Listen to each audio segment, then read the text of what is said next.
Welcome to the Crime Chronicles channel. Today we delve into a chilling case involving two tragic accidents that claimed the lives of two wives in eerily similar circumstances. What hidden truths lie behind these mysterious events? In September 2012, Harold Henthorne called 911, reporting that his wife Toni had tragically fallen 130 feet while taking photos in Rocky Mountain National Park, sustaining fatal injuries. This accident left Harold seemingly devastated by the loss of his beloved wife. However, observant people soon noticed an eerie detail. 17 years prior, his first wife, Lynn, had also died in a mysterious accident.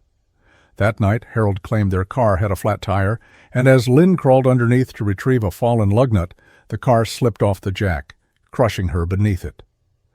One tragedy might be the cruel hand of fate, but two similar accidents are chillingly suspicious. Could this really be a coincidence? Harold Henthorne's background was complex and mysterious.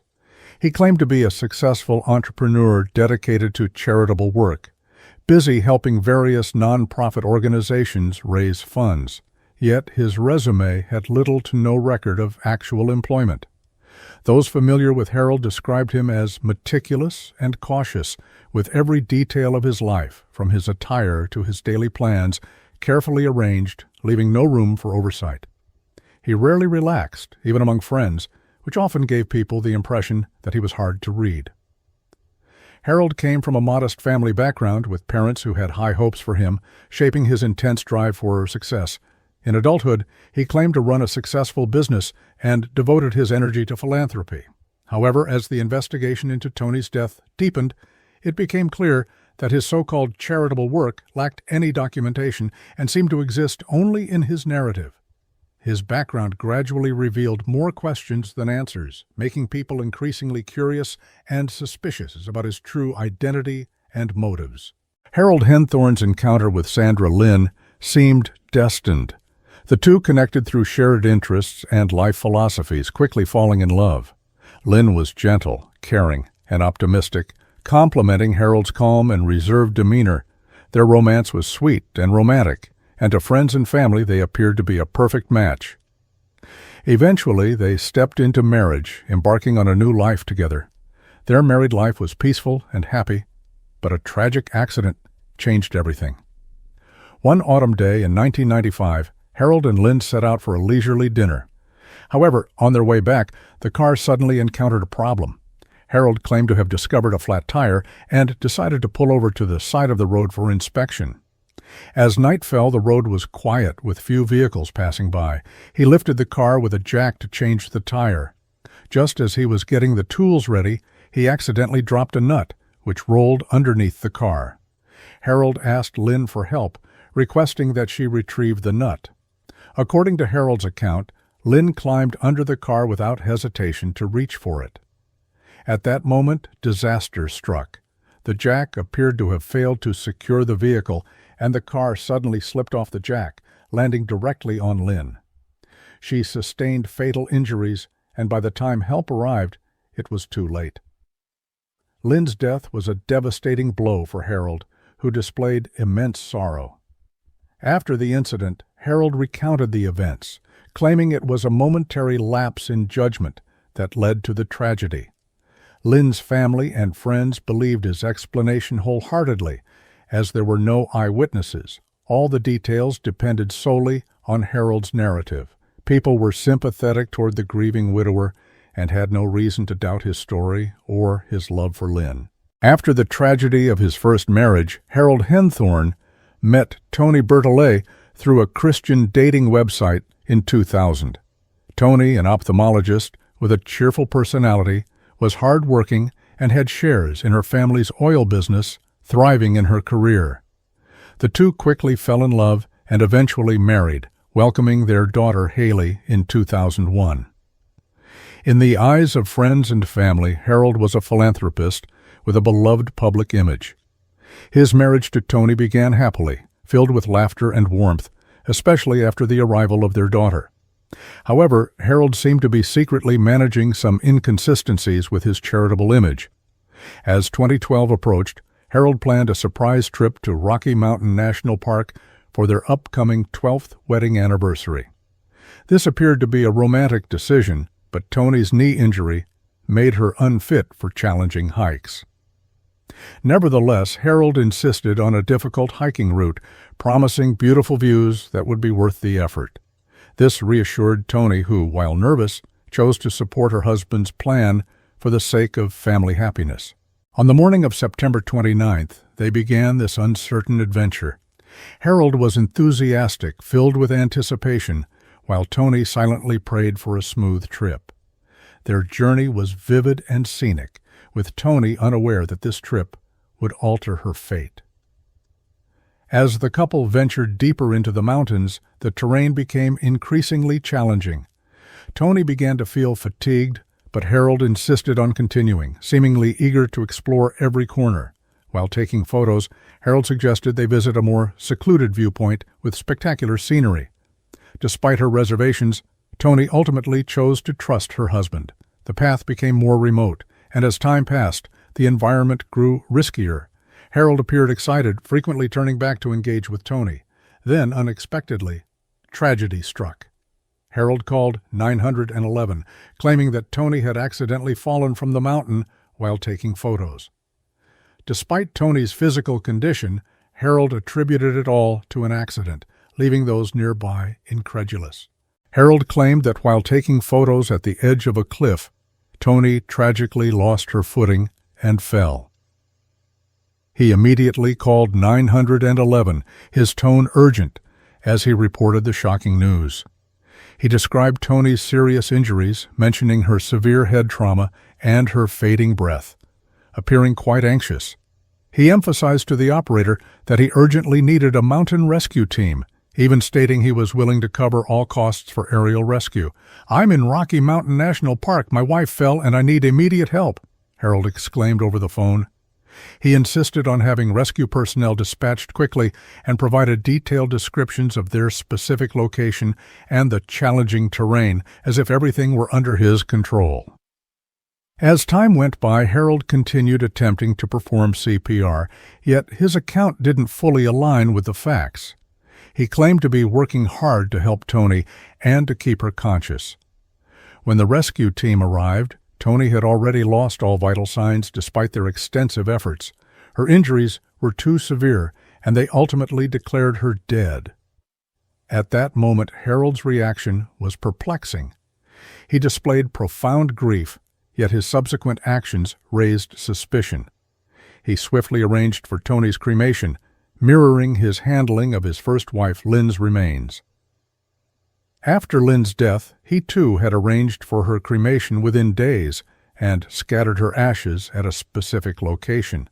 This time, Toni's ashes were also scattered at the same site, a choice that left many feeling puzzled.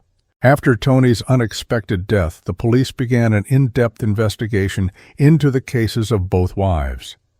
Due to the striking similarities between Toni's death and the mysterious accident involving Harold's first wife, Lynn, investigators became increasingly interested in Harold's background. To uncover the truth, they meticulously examined Harold's life and his relationships with both women. The first step in the investigation was to search Harold's car. Inside, the police discovered a hand-drawn map with a conspicuous X marking the exact location where Toni had fallen. This shocking discovery led investigators to question Harold, as the map appeared to be more than just an ordinary travel guide. The police immediately requested Harold to explain the significance of the map. Facing the police's inquiries, Harold seemed somewhat nervous and claimed that it simply indicated a good route. However, the police were not convinced by this explanation. They began to suspect that the map might suggest more complex motives or possibly premeditated intentions. Why would Harold keep such a crucially marked map in his car unless he had anticipated Toni's accident? As the investigation progressed, more shocking clues emerged. It turned out that Harold was the primary beneficiary of the life insurance policies of both wives. He received tens of thousands of dollars in insurance compensation when Lynn died, while Toni's policy was worth several million pounds. This revelation raised deep suspicions about Harold's motives. Was he repeatedly setting traps for financial gain? While meticulously reconstructing Lynn's accident, investigators uncovered unusual details. Harold had claimed that a flat tire necessitated changing it, prompting Lynn to crawl under the car to look for a missing nut. However, police learned that, given the circumstances, Lynn should not have been under the vehicle at all. More importantly, Harold did not attempt to rescue her immediately after the accident, which raised further questions about his actions. Investigators decided to compare the causes of death for both wives. They reconstructed the scene of Lynn's accident and found that Harold's behavior was inconsistent with that of a frantic husband. There were no other witnesses to verify Harold's account, and he seemed to control the narrative entirely. In contrast, while Harold appeared extremely anxious and concerned during his call regarding Tony's accident, he interacted with the rescue personnel in a relatively calm manner. As more clues emerged, investigators noted a potential pattern in Harold's behavior that indicated a tendency to manipulate circumstances. He seemed to consistently manage situations at crucial moments, keeping everything within his control. This series of signs made the police increasingly suspicious that Harold's life harbored unknown secrets. As the investigation deepened, the police not only looked into Harold's insurance claims, but also conducted a detailed analysis of his interactions with both wives. Harold's social circle and family background were also scrutinized to uncover any underlying motives he might have had in both incidents. Throughout the investigative process, the various clues that surfaced deepened the complexity of the cases. Harold's explanations not only failed to rationalize his actions, but also thickened the cloud of suspicion surrounding him. Whether it was the markings on the map or the substantial insurance payouts from both wives, the evidence led the police to develop a more pronounced distrust of Harold. As the investigation neared its conclusion, the police focused on Harold's personal history. They discovered that his life was not as glamorous as he had portrayed. He claimed to be a successful entrepreneur dedicated to charitable causes, yet he had almost no genuine work experience. This finding led investigators to realize that Harold might have been using others' perceptions of him as a successful businessman to conceal the darker aspects of his personality. Ultimately, the police investigation revealed numerous anomalies in Harold's life. His relationships with both wives and his reactions following the incidents cast a further veil of mystery over the cases. Was Harold a misunderstood husband, or was he a murderer lurking in the shadows? All of this left the police with a significant and perplexing question mark. In the 2015 trial, the courtroom atmosphere was tense as the prosecution began to reveal their charges against Harold Henshin, accusing him of meticulously planning the murder of his second wife, Tony, to obtain millions in life insurance. The prosecution's attorney presented a series of pieces of evidence, attempting to convince the jury that Harold's crime was not a coincidence, but rather a carefully thought-out plan. The prosecution first introduced crucial evidence, the hand-drawn map marked with an X. They pointed out that this map indicated the exact location where Tony fell off the cliff, demonstrating that Harold had scoped out the site prior to the incident. They argued that this behavior suggested Harold was already prepared for Tony's accident. The prosecution's attorney stated in court, he was not waiting for an accident to happen. He was waiting for the right moment to strike. Next, the prosecution mentioned some unusual circumstances surrounding Tony's fall. Despite the severe injuries Tony sustained, her diamond ring went missing after the fall, while her camera remained intact. This fact raised suspicions. If it was truly an accident, why had her valuable possessions disappeared? The prosecution believed this detail further indicated that Harold might have premeditated the murder. In court, the prosecution played the 911 call made by Harold. This recording captured Harold's demeanor during the emergency, and the prosecution attempted to illustrate his calmness and control through his tone and word choice. In the 911 call, Harold described Tony's injuries, but his calm demeanor starkly contrasted with the anxiety one would expect from someone on the verge of losing a spouse. The prosecution's attorney pointed out that under such significant emotional strain, a person would not be so composed. Simultaneously, the prosecution analyzed Harold's testimony, revealing that he had repeatedly altered his narrative about the events in different circumstances, leading to evident contradictions. They argued that this suggested Harold was intentionally covering up the truth. As the trial progressed, the prosecution continually questioned Harold's statements, believing he was attempting to weave a self-defense narrative. Yet each iteration of his account failed to hold up. The prosecution then introduced details about Harold's marriage to Toni, providing evidence that he had already begun planning how to profit from her life insurance before they were married. During the investigation, police discovered that Harold had contacted insurance agents multiple times early in their marriage to discuss insuring Toni. This behavior led the prosecution to believe he viewed Toni as a means to financial gain rather than a true partner. Throughout the trial, the jury was presented with more details about Harold's life. The prosecution sought to convey that Harold's past was not as rosy as he had claimed and suggested that financial pressures might have driven him to extreme measures. They also pointed out the similarities between the circumstances of Toni's death and that of his first wife, Lynn, adding to the suspicion against him. In this courtroom battle, Harold's defense attorney attempted to argue on his behalf.